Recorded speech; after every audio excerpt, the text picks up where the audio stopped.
We want justice. Non-gazetted police officers association. आवाज दो, आवाज दो, हमारी मांगे पूरी करो, हमारी मांगे पूरी करो, ऋषि कलाम करो। ये हमारा जम्मू एंड कश्मीर लद्दाख के समेत हैं non gazetted police officer association है। हुकूमत ने आज से हमारे धोखा दिया है।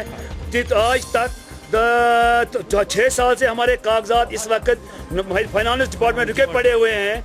इसमें पे नॉमिनी है, बेसिक अलाउंस है और 2.5 दिन की एक्स्ट्रा सैलरी है।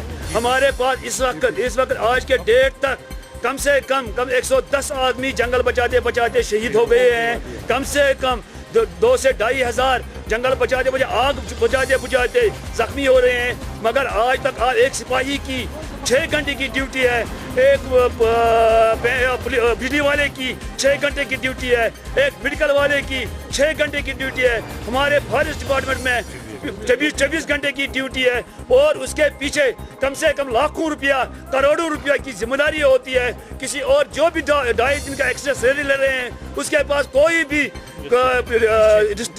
भी क्वेश्चन नहीं है, कोई भी ये नहीं है कि उनके खिलाफ पीछे कोई बार पड़ा है। हमारे पास करोड़ों रुपए की अमानत होती है मगर हमारे को आज तक कोई भी हुकूमत 2.5 दिन की एक्स्ट्रा सैलरी नहीं दे रहे हैं।